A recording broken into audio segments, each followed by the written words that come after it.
Hello बच्चों, आप सभी का स्वागत है आपके अपने YouTube चैनल ज्ञान ज्योति शॉर्ट हैंड क्लासेस में। कैसे हैं आप सभी लोग? आज बेटा हम बात करने वाले हैं यूपी ट्रिपल एससी के स्टेनो के रिटन एग्जाम के बारे में, जो कि 20 जनवरी को था। अब आप सोच रहे होंगे कि सर आप इतना लेट वीडियो क्यों लेके आए हैं, क्योंकि अब तक तो बहुत सारे वीडियो आ चुके हैं। तो बेटा लेट वीडियो लाने का कारण ये रहा आप सभी लोगों के लिए, क्योंकि मैं चाहता था कि मैं सारी पहले चीजें एनालाइज कर लूं। आपका रिटन एग्जाम हो चुका था। इसके बाद बहुत सारे चैनल जो आपको क्या करते हैं, रिटन एग्जाम की तैयारी कराते हैं, वो आपको पेपर सॉल्व करा देते हैं। तो मैं ये जानना चाह रहा था कि कितना पेपर मॉडरेट था, कौन से क्वेश्चन कैसे आए, कितनी अटेंडेंस रही, इन सबको एनालाइज करने के बाद मैं वीडियो आपके लिए लेकर आया हूं, ताकि आपके पास कोई भी गलत इंफॉर्मेशन या फिर ऐसी इंफॉर्मेशन, अधूरी इंफॉर्मेशन ना पहुंचे। ठीक है, तो बेटा जो 20 जनवरी को आपको पेपर था रिटन एग्जाम का, ठीक है, यूपी ट्रिपल एससी का, उसके बारे में हम बात करते हैं।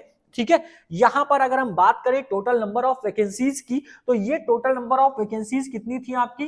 टोटल नंबर ऑफ वैकेंसीज 1224 थी।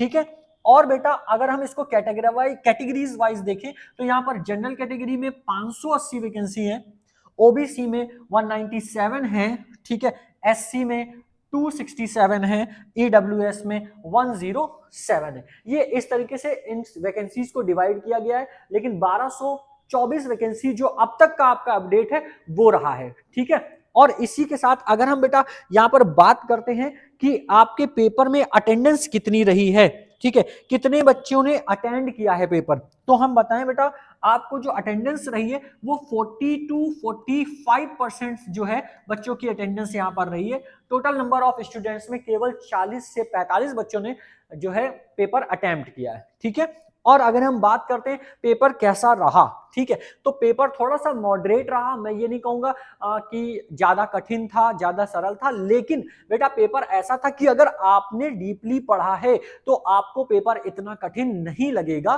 ठीक है, आपके लिए आसान था। अगर हम सब्जेक्ट वाइज बात करें तो हिंदी की अगर हम बात करते हैं, ये बिल्कुल आपके लिए मॉडरेट रहा। ठीक है, क्योंकि यहां पर कुछ ऐसे क्वेश्चंस पूछे गए थे जो आपको डीपली जाना था और उसके लिए आपको पढ़ना बहुत जरूरी था। और इसी की जगह अगर हम रीजनिंग की बात करते हैं, तो रीजनिंग आपके लिए क्या रही? इजी टू मॉडरेट रही।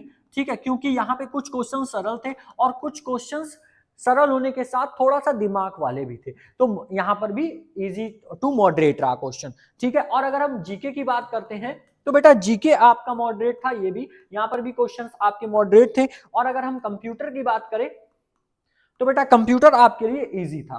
तो ये कुछ पैटर्न था जहां पे हिंदी आपका मॉडरेट आया, रीजनिंग और जो था ये आपका इजी टू मॉडरेट था, कुछ क्वेश्चंस काफी अच्छे थे। जीएस आपका मॉडरेट रहा, लेकिन कंप्यूटर आपका इजी था। ठीक है, ये आपका पेपर का लेवल था। और अब हम बात करते हैं इसके सेकंड अटेम्प्ट के बारे में, यानी कि जो बच्चे रिटन क्वालिफाई करेंगे उनके लिए द्वितीय चरण में क्या होने वाला है। तो बेटा यहाँ पे साफ लिखा हुआ है क्या? लिखित परीक्षा के अंकों के आधार पर शॉर्टलिस्ट किए गए अभ्यर्थियों की आशुलेखन एवं टंकण जो दक्षता है उसके लिए आपको जरूरी है क्या? 80 वर्ड्स पर मिनट। ठीक है, 80 वर्ड पर मिनट की स्पीड आपकी होनी चाहिए यहां पर आपकी स्टेनो की, और 25 वर्ड पर मिनट की स्पीड आपकी टाइपिंग की होनी चाहिए। ठीक है, तो जहां तक कि यूपी ट्रिपल एससी क्या करता है कि लगभग, ठीक है, इसमें 15% बच्चों को बुलाएगा, तो आप मान के चलिए 15 से 20% बच्चे जो होंगे उनको यहाँ पर कॉलिंग करी जाएगी, जो रिटर्न एग्जाम देने गए हैं और जो पास हो जाते हैं। ठीक है, ये आपका कुछ पेपर का अटेम्प्ट रहेगा। तो बच्चों अभी आपको क्या करना है, अभी आपको ये नहीं सोचना है कि क्या मेरिट जाएगी। मेरिट जब आ जाएगी, ठीक है, मेरिट आ जाएगी तब आप देखिएगा। और अभी आपको स्किल की तैयारी करनी है, क्योंकि बेटा मेरिट की बात हम बाद में करेंगे। अगर आप ये स्किल क्वालिफाई नहीं होते हैं तो आप मेरिट का कोई भी आपके लिए काम नहीं है, कुछ भी काम नहीं है, क्योंकि जब आप स्टेनो क्वालिफाई कर लेंगे, टाइपिंग क्वालिफाई कर लेंगे, तभी आप मेरिट लिस्ट या शॉर्ट लिस्ट में आएंगे। ठीक है, तो नेक्स्ट वीडियो में हम एनालाइज करने के बाद आपको बताएंगे कि इसकी रिटर्न की कट ऑफ कितनी जानी चाहिए, ठीक है, क्या मार्क्स रहने चाहिए, सेफ स्कोर कितना होना चाहिए, इन सब पे डिस्कस करेंगे।